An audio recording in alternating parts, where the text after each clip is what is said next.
yang Allah sudah tetapkan, ya, bahwasanya Allah berlakukan bahwasanya ketika ruh yaqdha ini ada di jasad, kanal insan mustaiqidan, maka manusia ini tetap dalam keadaan sadar.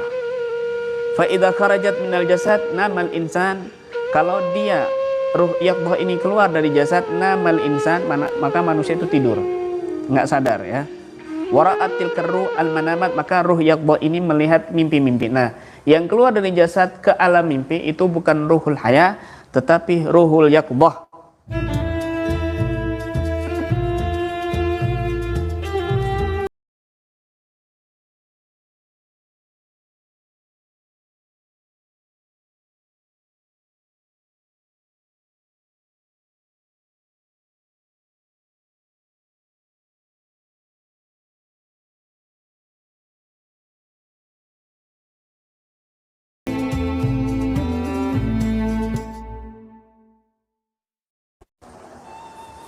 Assalamualaikum warahmatullahi wabarakatuh. Alhamdulillah, alhamdulillah, al-hannan al-mannan. Allahumma salli ala sayyidina Muhammadin khairil anam, salatan tu'afina minal balaya wal atham, wa tashfina minal amradi wal asqam, wa tuballighana aqsal ghayati wal maram, wa taj'aluna mimman yarahu fil yaqdati wal manam. Allahumma salli ala sayyidina Muhammadin nabiyir rahmah safi'il ummah muballighin nubuwwati wa risalah waj'alna wa ashab ruki wa hadhil ummah marzuqina bisihhati wa salama wa sa'adati wa rabita fid dini wa dunya wal akhirah wa ala alihi wa sahbihi wa sallim. Rabbi israh li sadri wa yassir li amri wahlul 'uqdatam min lisani yafqahu qawli. Rabbana afrij 'alaina sabra wa tawaffana muslimin, amma ba'd. Alhamdulillah, para pemirsa dimanapun Anda berada, baik pemirsa TV Nabawi ataupun pemirsa channel Ruqyah Ahlus Sunnah wal Jamaah, dan seluruh praktisi keluarga besar Ruqyah Ahlus Sunnah wal Jamaah, dan para pemirsa dari berbagai kalangan yang menyaksikan dan menyimak video ini baik secara live streaming ataupun secara recorder. Terima kasih atas kunjungannya, terima kasih atas simakannya, mudah-mudahan bermanfaat dunia dan akhirat, amin ya rabbal alamin. Ini masalah ruh dan sukma. Apa itu ruh dan apa itu sukma? Ya, bagaimana ulama menjelaskan? Ini jarang dibahas karena memang ini ilmu yang ghamidah, ilmu yang daqiqah, ilmu yang lembut, yang tidak semua orang paham masalah ini, ya.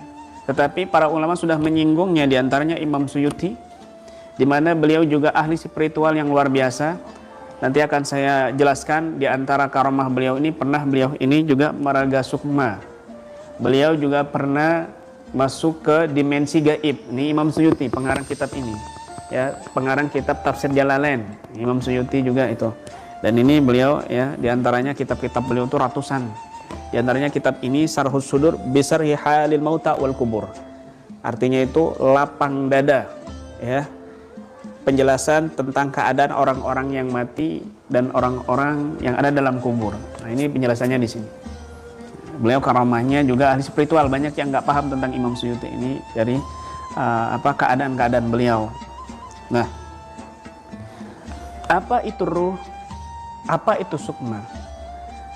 Di mana tempat para ulama menjelaskan hal ini?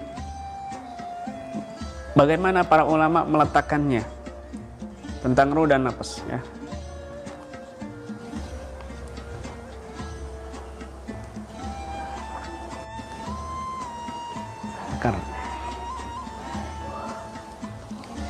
Bismillahirrahmanirrahim. Saya akan mengupas di kitab terlebih dahulu, kitab Sarhus Sudur Bisarhi Halil Mauta wal Kubur. Nanti setelah itu akan saya sambung beberapa penjelasan di kitab Ar-Ruh Ibnul Qayyim, ya. Ar-Rabi'ah,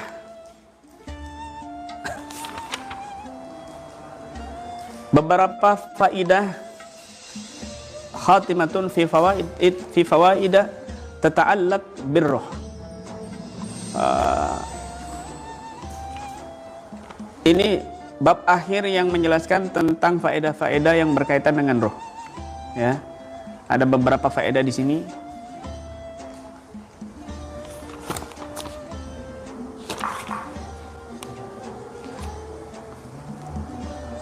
Lakhastu aksaraha min kitab Ar-Ruh Ibnul Qayyim. Malah Imam Suyuti ini meringkas faedah-faedah ini yang kebanyakannya diambil di dalam kitab ini. Kalau mau lebih detailnya, ini kitab. Ya. Terjemah-terjemah yang ada itu terjemah-terjemah singkat saja. Kalaupun aslinya ini bisa 1000 halaman lebih kalau mau diterjemahkan kitab ini. Ya. Kalau yang ada itu ringkasannya kitabnya Ruh Syekh Ibnul Qayyim. Kalau yang ini kalau mau diterjemahkan kitab Ruh ini beserta taklik-takliknya ini bisa 1000 lebih. 1000 halaman bisa mungkin 2000 halaman. Nah, Imam Suyuti mentalhis, meringkas faedah-faedah tentang berkaitan dengan ruh ini yang diambil dari kitab Ar-Ruh Syekh Ibnul Qayyim. Baik, kita akan baca al-ula, faedah yang pertama. Ikhtilafu ahli ilmi fi tafsir ruh ala firqatain.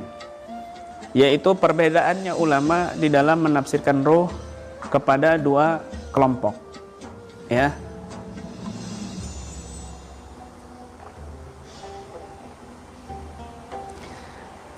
Kita ambil hadis riwayat Imam Bukhari dan Imam Muslim.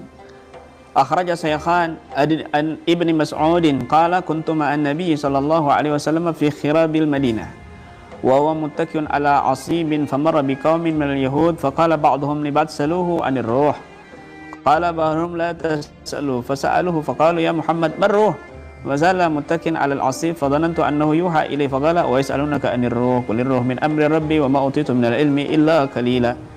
Pada suatu hari orang Yahudi ini bertanya kepada Nabi SAW yang Nabi sedang duduk-duduk. Mereka sedang berdiskusi tentang ruh, kemudian mereka menanyakan kepada Nabi SAW tentang ruh. Apa itu ruh, Muhammad? Maka Nabi sejenak merunduk dan tidak lama malaikat Jibril membawa wahyu tentang masalah ruh. Ya, ayat ini yaitu wa yas'alunaka 'anir ruh. Dan mereka bertanya kepada Muhammad tentang ruh. Apa itu ruh? Qulir ruh min amri rabbi, katakan saja ruh itu urusan Tuhanku. Ma utitu minal ilmi, tidaklah kalian diberikan pengetahuan tentang ruh illa qalilha, kecuali sedikit. Fakhtalafan nas fir ruh ala firqatain. Maka manusia, para ulama ini berbeda pendapat menjadi dua kubu, dua kelompok. Kelompok yang pertama, firqatun amsakat anil kalam fiha li anna sirrun min asrarillahi ta'ala lam yu'ti ilmahu al-bashar. Wahadi tariqah hiyal mukhtara. Kelompok ulama yang pertama adalah mereka yang no comment, mereka yang tawaguf, yang diam, tidak mau membahas masalah ruh. Ini kelompok yang pertama. Kenapa? Karena ini as-sirrun min asradillah, adalah rahasia daripada rahasia-rahasianya Allah Ta'ala yang tidak diberikan ilmunya kepada manusia. Wahadi tariqah hiyal mukhtara. Nah, tariqah inilah yang terpilih. Jalan ini ya tidak membahas panjang lebar masalah ruh. Udah, kalau ada orang bertanya tentang ruh, itu urusan Allah.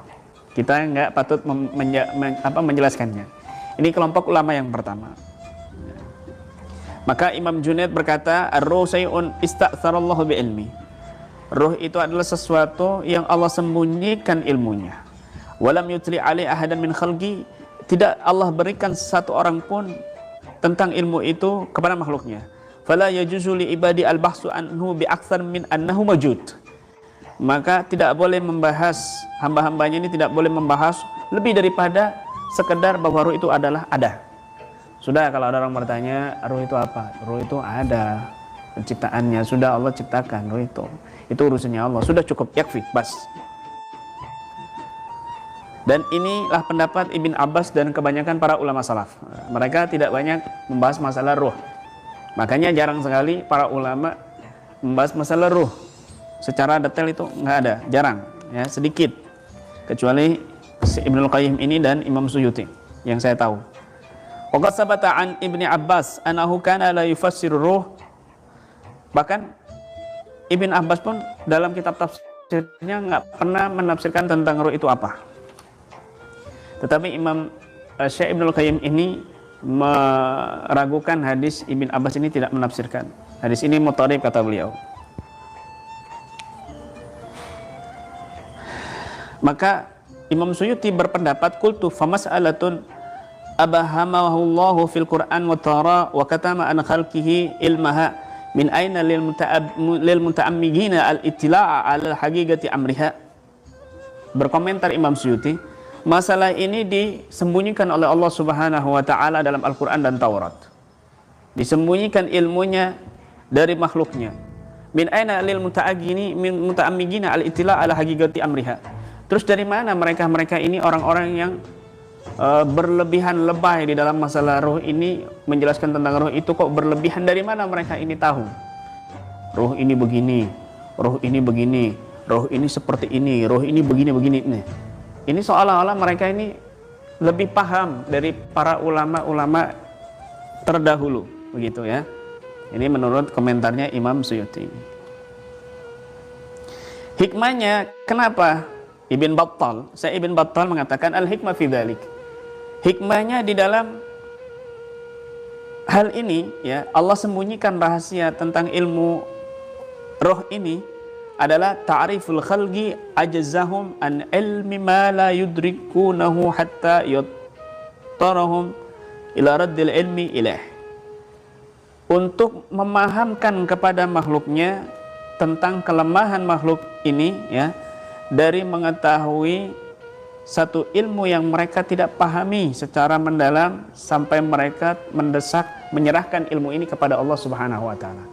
Ya Allah. Wa qala al-Qurtubi, Imam Qurtubi mengatakan hikmahnya apa Allah menyembunyikan pengetahuan tentang ruh ini? Idharu ajsil mar'i adalah menampakkan kelemahan manusia, li'annahu idza lam ya'lam haqiqatan nafsi, karena jika dia tidak mengetahui hakikatnya dirinya, ma'al gata' biwujudihi, padahal dia yakin wujudnya itu roh, karena ajzu an idraki haqiqatil haq subhanahu wa ta'ala min babil aula, maka memahami hakikatnya zatnya Allah itu lebih utama untuk tidak dia ketahui. Ruhnya saja dia nggak paham hakikatnya ruh, bagaimana dia nggak paham, bagaimana dia mengetahui hakikatnya Allah, itu lebih utama untuk dia tidak ketahui, begitu ya. Zat, adapun sifat-sifat perbuatannya maka wajib kita ketahui. Kalau zatnya jangan berpikir ya, la tafakkaru fillah fi dzatillah wa tafakkaru fi khalqillah. Jangan kamu ini bertafakur merenungi diri tentang zatnya Allah, tapi bertafakur merenungi diri tentang makhluk Allah.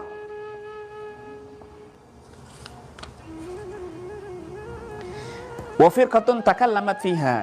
Nah, kelompok yang kedua ada komen tentang masalah ruh. Ada pembahasan tentang masalah ruh, ada pembicaraan tentang masalah ruh. Wa bahasat an haqiqatiha, bahkan dibahas tentang hakikatnya itu ruh. Karena Allah mengatakan wa utitu minal ilmi illa qalila. Bagaimanapun tetap Allah memberikan pengetahuan tentang ilmu ruh tapi sedikit. Maka kadang-kadang yang sedikit ini luar biasa. Maknanya luar biasa. Wa asah makila fi dzalik qaulu Imamul Haramain. Imamul Haramain, gurunya Imam Ghazali, ini membahas, bahkan Imam Ghazali juga membahas di kitab Ihya Ulumuddin, definisi ruh, definisi nafas, definisi hati, akal, itu dibahas sama Imam Ghazali di kitab Ihya Ulumuddin. Nah, Imamul Haramain ya, katanya Imam Nawawi ya, Imam Nawawi ini menukil ya, mengakui pendapat yang paling benar dalam masalah ruh ini adalah pendapatnya Imam Haramain, gurunya Imam Suyuti. Apa itu?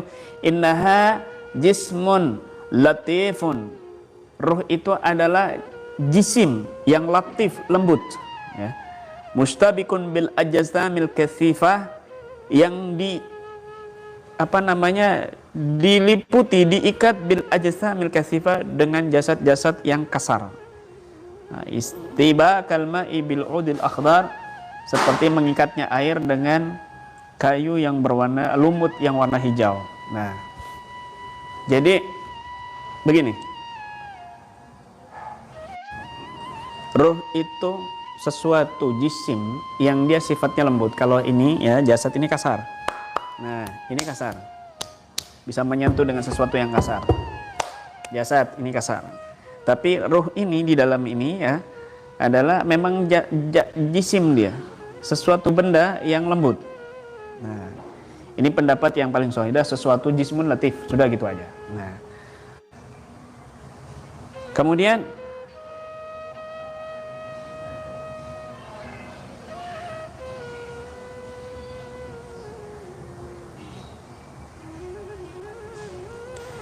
apakah ini al-aksar ala an-ruh jismun wa bayanu dzalik? Pendapat kebanyakan kaum muslimin para ulama itu ya, mayoritas ulama berpendapat bahwa ruh itu jismun. Ini yang